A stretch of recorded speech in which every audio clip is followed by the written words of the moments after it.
Harbaugh now heads to Los Angeles Chargers. Do you think anyone can predict a Jim Harbaugh speech? You're out of your damn mind. That's a beast mode. My God. You have to love what you're seeing on tape if you're a Chargers fan, especially for the future with Justin Herbert. We have a Chargers quarterback that cusses, boys. This is dangerous. Phillip Rivers sheds a tear. We want to be known as world champions, and we're gonna do it or die trying. Don't let the powder blues fool you. Who's got it better than I?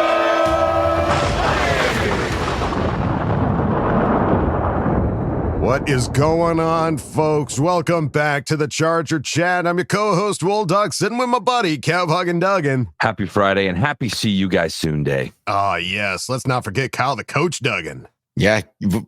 I don't even know if we've really talked about it on the podcast, the fact that we're going to the game on Sunday. It is just been happening so quickly and so fast that it's like you haven't had time to really like catch your bearings. It's just like, oh, shit, my next stop. It's at Los Angeles, baby, for the game.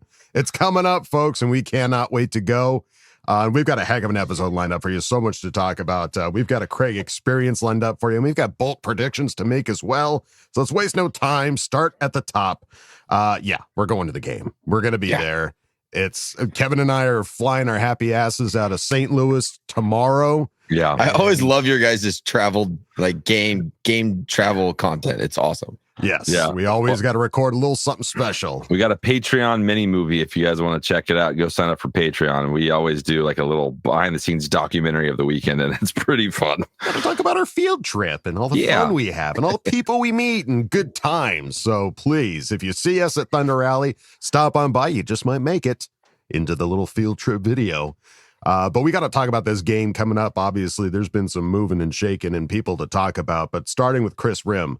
LA's receivers rank first in the league in receptions, 34, and yards after catch, 141, are tied for second in touchdowns and third in yards, 446. The Chargers are also the only team with multiple wide receivers with multiple receiving touchdowns. I just remember beginning of the season, everyone was saying like our wide receiving room is just we'll see what we see. We're not confident. People were shitting on us in our wide receiver room, and look at us now. Yeah, look at me now, bitch. I saw this funny video on Instagram that was like CD Lamb and QJ have like Freaky Friday'd. They've switched places. Have they?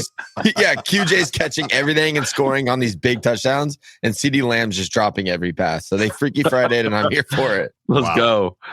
Well, yeah, because it was like you looked at the core. Ladd McConkey was really the only all right, we're good with him, but like QJ was concerned. Keenan Allen, how do you fit him in with Ladd McConkey? And then you get two rookie wide receivers that are just like they're unproven. How are they going to shape it up in the NFL? So obviously everything is coming together, and it's a beautiful sight. It is funny to think back to before the season. We were so excited about the rookie receivers. We're like, they're going to take people's jobs. They're going to be in there starting, and they've had limited snaps. They have maybe a couple catches, and it's our guys that have been there. And bringing back Keenan has been a freaking spark plug to this offense. It feels like. Well, it's the depth, baby. It's knowing now the confidence that you've got Trey and KLS sitting there on the sideline, ready to step in at a moment's notice. All right, looking over at the game preview picks, NFL Films. Once again, Adam Rank, you son of a bitch. Stinky Ranky coming in to stake out the place. Yeah, the guy hates us so much. It is what it is. This guy's an idiot. We went our way last week. He was like trying to throw us a freaking bone here for the Raider game, but Broncos come to town. He's like, yeah, I can pick your Broncos. Yeah. So everybody and their mother thinks the Chargers are going to win, except for Adam Rank. So it's looking very nice, including MJD. He got MJD. We turned him around last week. The Chargers post about him being a clown really got into his head. Yeah, he's a believer now. Yeah, forced believer. So is Acho. Acho's calling us to win the Super Bowl and Justin Herbert to win MVP. What a he became incredibly irrelevant. He's currently very irrelevant. And he's like, let's jump back in on this, but I'm going to do the other side of the argument. Yeah. Like, go away. No one trusts you. Get out of here. Exactly. You're now you're just saying whatever you think we want to hear, and it doesn't work that way. Acho. Yeah. It's nice to hear, but take your ideas somewhere else. Don't give a shit. Too little, too late, buddy. Yeah. This is a toxic relationship. Looking at the injury report, a little bit longer. than we saw in the previous week. Disley showing up on there with a knee injury, has not practiced as of Thursday. A Big B showing up, didn't practice Wednesday, but got a full on Thursday with a foot injury. Cam Hart, we saw him kind of go down, or at least something happened to him in that last game.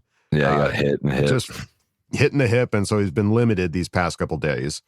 Deion Henley still on there with the illness. So whatever it was, folks, this wasn't just like a good one. It wasn't partying in Vegas. This was flu. a legit illness. Yeah. It was like a 4-day flu. So he didn't practice on Wednesday, but he got limited in on Thursday.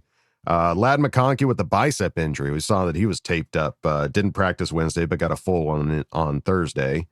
Molden still dealing with the hamstring injury, has not practiced. And Tarheeb still with the knee/shoulder, limited on Wednesday, but full on Thursday. So, yeah. All in all, our shortest week so far. You know what I mean? It's going to be little bumps and bruises. Yeah, that's what I think. I think you play a Monday night game like that, even if you have anything, you're not practicing Wednesday. It's not even 48 hours since you played your game. So I knew the Wednesday report would be a little bit heavy. But getting 3 guys back to full participants on Thursday, that tells me those guys weren't really dinged up. They just had a little owie that coach gave them the day off.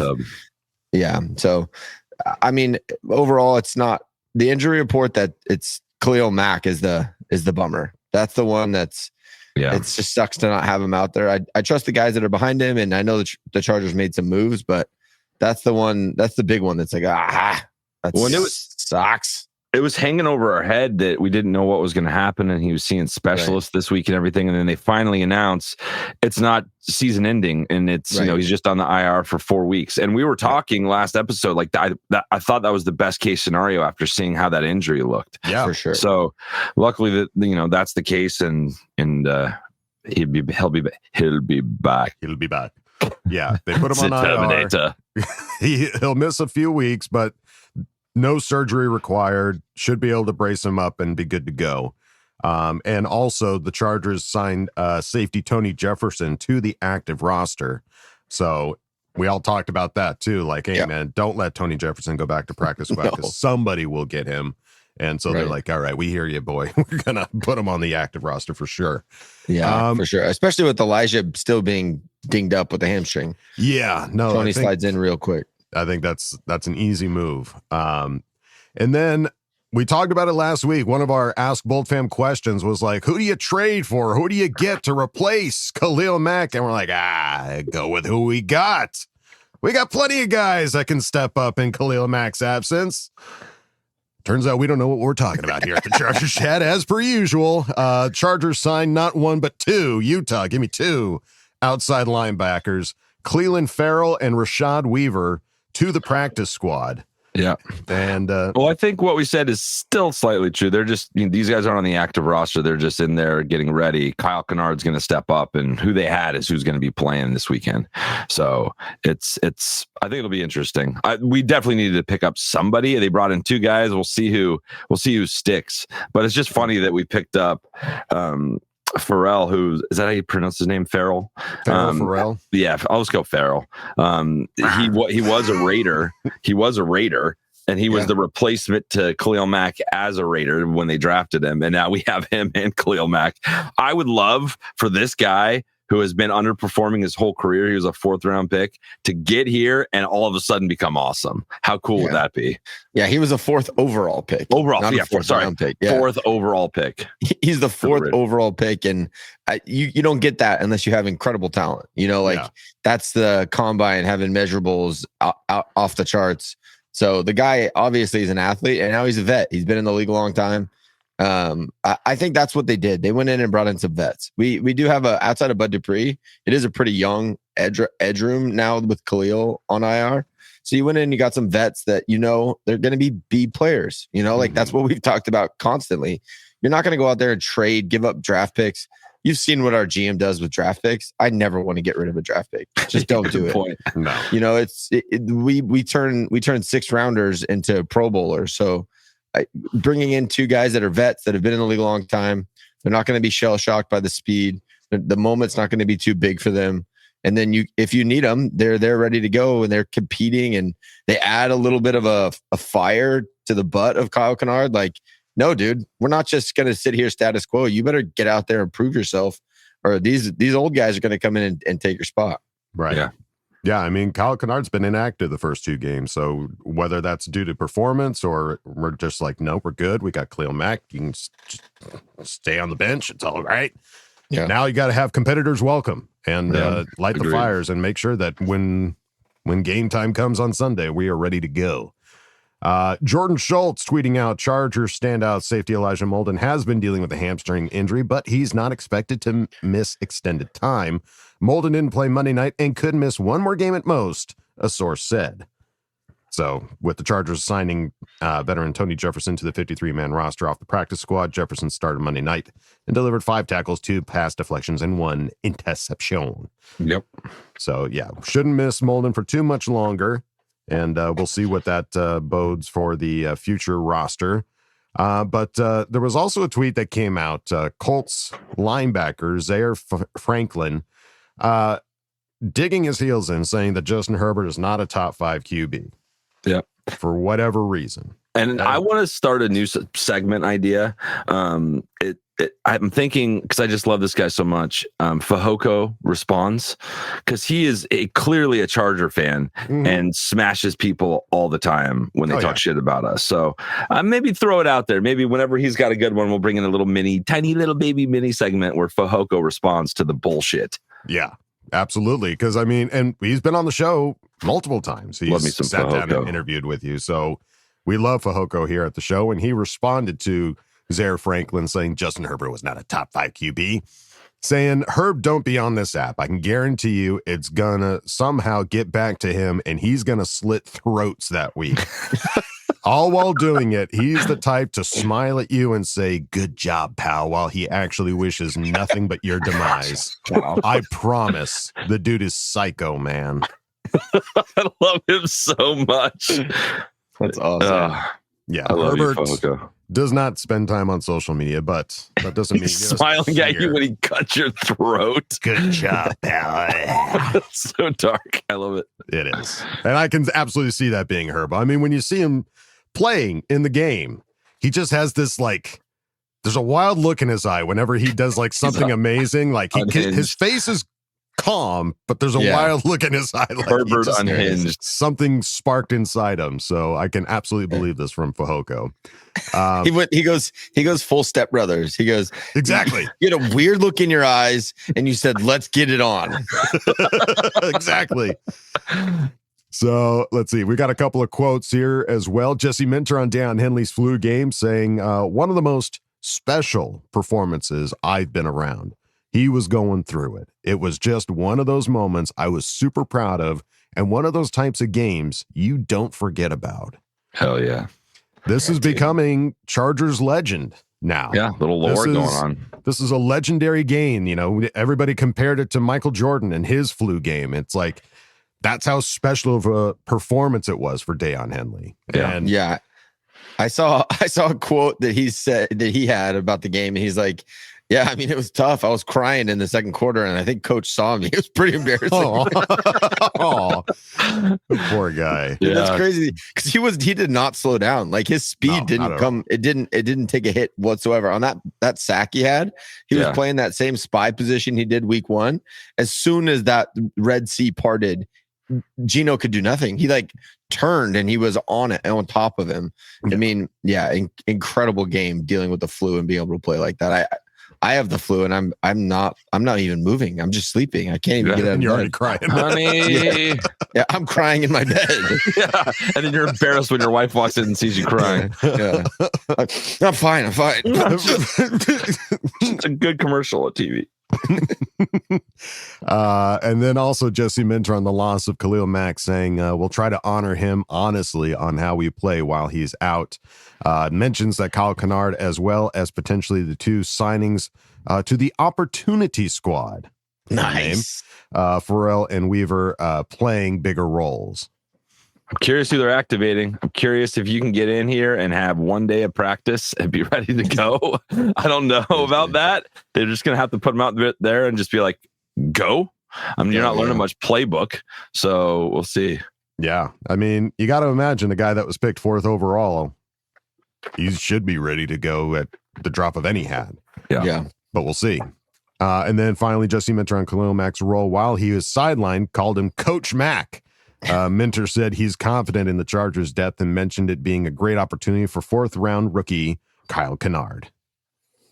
Khalil Mack at best. I love him. Yeah, I mean, it's that opportunity. Kyle Kennard, like I said, been inactive the first 2 games. We haven't really had a chance, and we were kind of excited for him in the offseason to see, like, we were kind of going like, hey, that's probably going to be the most exciting guy to see come this season, and we have not had a chance. So this is his opportunity to step up to the plate and say, look at me, world.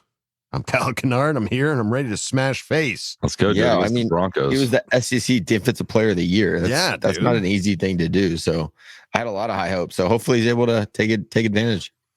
Well, we've got some high hopes that you'll check out our sponsor this week, nice. Underdog Fantasy. Football is back, and Underdog is the best place to make picks and win money all season long.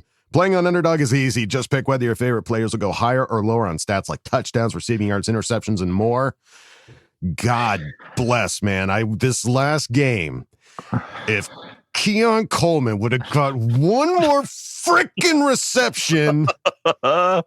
Oh, dude, you're so close. You will get it. When we get together in LA and we're sitting in that living room together, let's all open up our apps and let's all agree and go in on it together. Because that's the other thing too. Underdog Fantasy, they occasionally have like promotions, and last night they had the 75% boost, which means 75, you get an extra 75%. And I was just staring at my phone because I had Josh Allen, I had the under on Tua's yardage, I had the overage on Cook's yardage. Keon Coleman just needed to catch one more pass. I would have been so happy, but it's fine. You're sucked in. Now let's go win one. That's right. I'm sucked in, baby. It makes the game that much more fun, folks. So if you want to have that kind of fun, look how much fun I'm having. Download the app today and sign up with promo code CCHAT. Score 50 bones in bonus funds when you play your first $5. That's promo code CCHAT. Millions of fans have already won billions making picks on Underdog. Will you be next? Underdog, make picks, win money. Must be 18 or over 19 in Alabama and Nebraska, over 19 in Colorado for some games, over 21 in Arizona, Massachusetts, and Virginia, and present in a state where Underdog Fantasy operates. Terms apply. See assets.underdogfantasy.com/web/play and get terms _DFS_.html for details. Offer not valid in Maryland, Michigan, New Jersey, Ohio, and Pennsylvania. Concerned with your play, call 1-800-GAMBLER or visit www.ncpgambling.org. In New York, call the 24/7 HOPE line at 1-877-8-HOPE-NY or text HOPE-NY to 467-369. And while you're done having fun over at Underdog Fantasy, come on over to our Patreon, patreon.com/ChargerChat. Check out all the fun, silly videos we got going on over there. So many good times, so many little mini movies. If you want to watch them, got to go to patreon.com/ChargerChat. But if you don't want to go over there, it's totally fine. Head on over to our regular website, chargerchat.com. Check out all the cool stuff we got over there. T-shirts, hoodies, and stickers. Chat it up with other Charger Chatteteers in the member section. Ask questions and ask Ball Fam. Check it out, chargerchat.com. And if you're watching this on a subscribable platform, if you hit the subscribe button, it really helps us out. We appreciate it. Thank you. All right. Thank you. Now, folks, I love Friday morning, Adam. You're firing, baby. I'm ready to go, baby. Energy. I love it. And it's game weekend. I'm extra hyped. And now, folks, it's time to go into the next segment. From Texas, you know them, you love them. It's the Craig Experience. Oh, yeah. Oh, yeah. Come on in, man. Kick your feet up. Oh, Craig Experience. Hello there. Make yourself at home. Got some stuff to talk about, right? Moving on.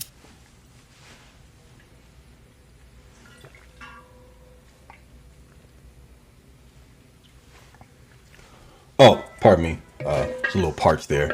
Having some Raider tears. Been drinking it all week.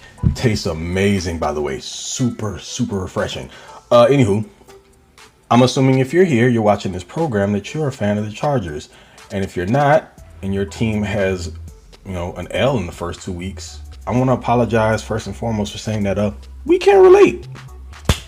And yes, I'm going to gloat, and we all should here, because the Chargers are putting in work in a way that people probably doubted to begin the season. And of course, a slate starting off with 3 divisional games feels like it was kind of sort of setting us up for failure. But hasn't worked to this point. And you guys have heard every review of the Raiders game, so I won't bore you with that. But I will give you a quick little synopsis of, my feelings about how things went, call out a couple players, and then we'll jump into the Denver Broncos game because the Chargers are on the precipice of becoming 3-0 and king of the hill in the division. So without further ado, let's get to it. CC gang, the biggest of salutes, and to the rest of the boat fam, what is good? You got Craig in Texas, and welcome to this week 3 edition of the TCE. Let's do it. Yeah, it's time to get this shaped up. The grays are starting to show through. I ain't trying to look my age quite yet. But anyway, that's not what you're here for. Let's review some week 2 Chargers football, shall we? Some standouts for the Raiders game. First and foremost, shout out to Herbo and crew, specifically 10 for continuing his MVP pace, and the rest of the offense, especially the O-line, for what they're doing in pass protection. But look, I do need to rewatch to see if Trey Pipkins actually pitched the shutout of Max Crosby in protection, because how? Either way, hell of a game, sir. Might have to stop calling you pumpkins moving forward. We'll see. But defense ruled the day, to say the very least. On game day, I actually posted this tweet about Derwin James, saying that it felt like essentially he was going to have a standout game. And hey, 3 the hard way was Mr. Everything on Monday night, from a pass rusher, from the edge and the interior, completely demolishing offensive linemen, which, you shouldn't be able to do to guys that, got you beat by 100+ pounds, but Derwin is not a regular human being. He was also an interior disruptor in the run game and a tight end eraser per usual. Long story less long, the dude sets the tone for the defense and is an invaluable chess piece. So I don't want to imagine what this defense would look like without him. So enjoy Derwin James while you have him, Chargers fans, because guys, players like this don't come around very often. Then you got Dante Jackson, who in my estimation has gone like mostly unsung in the secondary through the first 3 weeks, but he's basically doing the same thing the Chargers were able to squeeze out of Christian Fulton early last season, if you can remember that. His blend of like instincts, long speed, and short area quickness is a perfect fit for the zone heavy defensive scheme, because he gets to keep everything in front of him and utilize all of those skills to make plays on the ball, and he's done it in a tremendous way so far. And of course, Tarheeb Still. This young man could be on his way to like an all-pro type season in just his second year. Really comfortable in coverage. I mean, the open field tackling has vastly improved year over year, and he's still just scratching the surface. So while I'm here, I just want to give a big salute to Joe Ortiz and the scouting department. They definitely nailed it with getting Bad Man 2-9 in the 5th round last year. Just wow, I guess. And the guys that don't really get a lot of love, big hog mollies in the middle of the field, the interior defensive linemen, we can run through all the names because everybody did work. Jamari Caldwell, Tyler Tart, and even Naquan Jones, who flashed a bunch. And I didn't hear his name called enough, but I want to definitely give you props here, Jones, because you put in the work, man. For a defensive line that rotates so many players to be able to still be as effective as you are, not having really any drop off when one guy goes out, it's saying a lot. And I know how we felt about Poona Ford. The team even mentioned it. Losing out on him was not something that anyone was happy about, but the fact that they were able to replace Poona's production on the interior, whether it's against the run or creating pressure on the interior with multiple guys, speaks volumes for the team's, for their ability to identify the type of players they need to fit this scheme. And the rest is just kind of proof in the pudding. You got some special shout outs that I want to give as well to Tony Jefferson, who I believe actually just signed to the active roster. So he wasn't going to be able to go back on the practice squad, I don't think, anyway. I don't, for the life of me, really feel like you were going to be able to stash him. Every time the dude gets in the game, he does something spectacular. Whether it's preseason, regular season games, he just gets it done. He feels like he hasn't missed a beat. He didn't play football for virtually a year and a half, and you would never be able to tell. Having this sort of safety depth is huge for this defense because it counts so much on the safeties. And the fact that Derwin plays so close to the line of scrimmage, you have to have other guys on the back end that can cover and take care of their business. Alohi Gilman Same thing with him. Right out of the gate, first play of the game, jumps a pass from Geno Smith, taps it up in the air, and someone who we'll talk about here in a little bit came down with it. But Alohi, I want to give you your props as well, because it can be hit or miss with you sometimes, but when Alohi is on, he's really, really on. Now, to speak to the person who I was alluding to there a minute ago, Dayon, do we just want to call him the Ranger? You want to be the powder blue Ranger? Because, the Power Rangers, they were, different colors. You had the black, pink, red. There was the Blue Ranger. So, I don't know, Green Ranger, whatever. I'll let him decide. Just a Ranger for now. But Mr. Henley, getting your MJ 97 flu game on.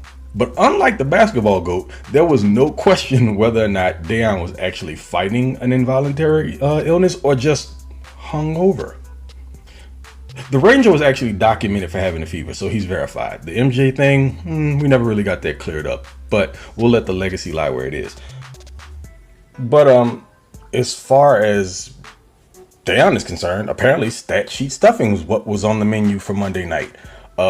To the tune of 10 combined tackles, 2 for loss, 2 PBUs, if I'm not mistaken, a sack, and a pick on the first play from scrimmage. Good Lord, how does a human being perform to that level while running a fever on the football field? Really ain't no way. It's pretty ridiculous. It makes absolutely no sense. But while we're on the topic of things that don't make sense,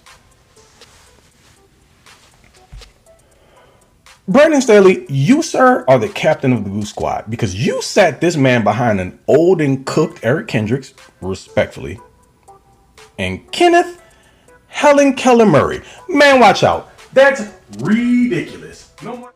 Anyway, I'll put myself together.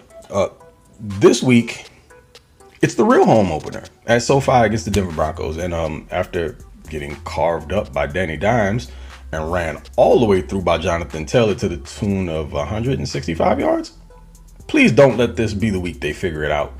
Got to keep the party going. It also feels like a week where the running game kind of should start finding its footing, at least maybe, kind of, sort of. The Broncos have a front that can absolutely get after the quarterback, and you want to protect Herbert. So you got to be able to keep them honest on the ground and then spam play action off of it. By the way, we're talking about the ground game. Najee Harris looks like he's ready for a normal workload. And listen, please, Greg Roman, I've been giving you props these first 2 weeks. You've scared me a few times here and there, but overall, very good job. But sir, please let Amarian Hampton get into a rhythm. Look, I love seeing him stone cats in blitz pickup as much as anyone else, but that ain't why you drafted him at 22 primarily. I don't believe it's why. On the defensive side, roll that momentum into week 3, man. Please. While we'll be without Khalil Mack, and that sucks for at least, 4 weeks, I do expect Derwin and Dayon to continue being like the emotional leaders on that side of the ball, and hopefully Tully and Bud, plus whatever combination of rotational edge rushers they throw out there, whether it be it will be Caleb Murphy. You got the rookie Kyle Kennard, who might get an opportunity to show some level of development. And then hell, you even had Justin and Boyd be out there getting some burn on the edge last week. So look, just hold your own. I think the defense is going to be fine. They'll be able to manage. Not having 52 out there is going to be difficult, but I think this team plays for each other, and I don't imagine there'll be a ton of fall off. But you've got to be able to manufacture some pressure on Bo Nix and get him to move outside of the pocket. He doesn't seem to be running as much as he did last year, but if you give him time, he can put in work. And I hate saying that because I'm not the biggest Bo Nix fan, but the dude's a serviceable quarterback. Probably better than serviceable. That's me hating a little bit, but you get what I'm saying. You get what I'm putting down. Now moving on to the most important part of the segment here, my picks. Because man, I've been on a little bit of a heater, whether it be nearly nailing the score in week 1 or calling Derwin having a statement game on Monday. Let's see if we can continue to keep this train rolling. But actually, before we do that, on this week's episode of the Old and Functionally Idiotic, good old Adam Rank continues to give credence to his last name. Taking the Broncos over the Bolts this week. But as far as your boy, I'm going Chargers 27, Broncos 20. How about that? Feels good. And folks, do remember to join Garrett, myself, over at the Lightning Round podcast post game for Lightning Round After Hours, where we will break down all the happenings of Sunday night's matchup. And until then, I'm going to throw it back to the fellas and let them do what they do because they do it well. But until I see you the next time, y'all know who it is, Mr. TOP_FLYT3 over on the Bird app. You may also know me as Mr. Bowl Gang or Do Not Bang. But I appreciate you folks as usual. Thanks for giving me some of your time. And until the next one, okay, love you, bye. Well, there you go, folks. Another awesome Craig experience. Craig, thank you. I love seeing you have fun with these, Craig. I love when he just walked out of the game again. Helen Keller Murray. Wow. I love him. Dude, by the way, did you know Kenneth Murray got traded to the Cowboys? I did actually, because I heard his name get called out. I was like, yeah, Kenneth Murray? That Kenneth Murray? On the Cowboys? Yeah, he's making his farewell tour. I think slowly jumping to one team at a time and then driving off into the sunset. That's all right. Yeah. Now, obviously, all great points there, Craig. And great shout outs to this crew. I mean, I don't know how Pipkins shut out Crosby. I mean, that was like, everybody was like, well, Crosby's just going to pick on Pipkins. And if he did, way to go, Pipkins. Is this a contract year for Pipkins? Yes. No, I don't think so. No, they re-signed him. So he doesn't even have to be this contract good. Year. Is it? Look it up. So I think it is. But he's been in a contract year every year he's been on this team. I just don't get it. I don't understand what he did in the offseason, but I want to know. He spent an offseason with Hardwick. Duke.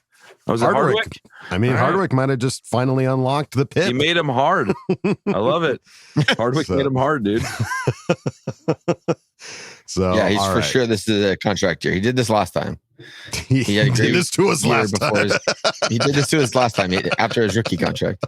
I mean, gave him $21 million. I don't care. Give me one Super Bowl season and I'll pay whatever you want. Don't care anymore. But I'm not throwing any shade at him whatsoever. Keep it up. No. Keep doing what you're doing. I appreciate you, and I repent everything that I've said about you in the last 6 years you've been on the team. I apologize if you're going to play like this year. Totally redeemed yourself. Totally redeemed yourself. Have you done for me lately? I am happy. Okay. Craig, thank you, as always, for an awesome Craig experience. And now, folks, just like Craig did making bold predictions, we've got to make our own bold predictions. So, upcoming game, Denver. What is going to happen? Kyle, you go first. Me? Okay. I'm going to go, because we're going to be there, I'm going to predict a comfortable win just so we can enjoy just it a hang little out, bit more. Have a good time. Yeah. I'm going to say 30-17. Okay. Pretty big scoring week. I'm going to add on to that 150 yards rushing, which would be a huge step up in the right direction. After watching what the Colts did to them last week, I think there is opportunity there to be able to run the ball. And I'm also going to predict a Kyle Kennard sack. Ooh. I wrapped the bow on that prediction with that one. Very nice. Like that. That's just hopeful. That's just hopeful predictions. Those are always fun because then it's like at the very beginning of the game, it's like, oh, he's inactive. Well, great. Now I'm out. So. We'll see. All right. Kev, right. You or me? I'll go. Okay. All right. So I have Chargers winning 27-13 over the Donkeys. I have a few things I want to throw out here. So I think Omarion Hampton finally gets a fucking touchdown. I think that's going to happen. I think it's due to happen. Not just a normal touchdown. It's going to be over 20-yard touchdown. I think Omarion Hampton scores a touchdown that requires 20 yards of running. Nice. I think now is the time for Tuli Tuipulotu to step up and take charge of this edge rushing room. I think Tuli gets 2 sacks. He's going to put Bo Nix on his ass twice. And then a random one I've never really done before, but I have so much confidence in this. This is like that perfect underdogs where you get the third one in there and you're just it's a gimme pick. They just give it to you. There's Joe Alt gives up 0 pressures this game. Oh, nice. 0. And he's going up against one of the highest pressure percentaged edge rushers in the league right now with his name's, I'm forgetting his name because fuck the Broncos, but yeah, I think he's his going to name have utterly forgettable. Utterly forgettable. He's leading in pressures this season, but I think Joel gives up 0. All right. Nice. Very nice. I'm going to say Chargers are going to win 28-16. And I think he's been so quiet and he's so due for an explosive game to come out. I got to give Utah. Give me 2 tutties for Ladidi McConkey. Yeah, get him caught up. Got to get him caught up with his boys. Yeah, no, he's been very serviceable. Obviously, he's been still catching balls like crazy, but he's got to find pay dirt. He's got to find the end zone. So, yeah, Herbert, help a brother out. Get Ladd in the end zone. Tie it up. 2 tutties for McConkey. Let's do it. All right, so there you go, folks. Bolt predictions in the books. And I think that's going to do it for us here at Charger Chat. Next time you hear from us, we're going to be in California. Knows how to party. Definitely follow us on our social medias because we're going to be going live, posting stuff at the game, at the tailgate. I've had so many people message me, are you guys going to be at the game? What are you doing? We will be at Thunder Alley for a good 2.5 hours would be my guess. So come find us, come hang out with us. And then I need to check the weather. Yeah. I think it's in the 80s last I saw. It's going to be a little swampy. Just bring some baby powder. We'll be fine. It'll be warm on our list. But do that. And then we're in section 307. So if you just want to come over and say hi, we're in 307 row 10. So come say hi. Can't miss us. So there you go, folks. That's going to do it for us here at Charger Chat. Don't forget to bolt up because we're ready for any squad, any place. Okay, love you. Bye. Okay, love you. Bye. Okay, love you. Bye.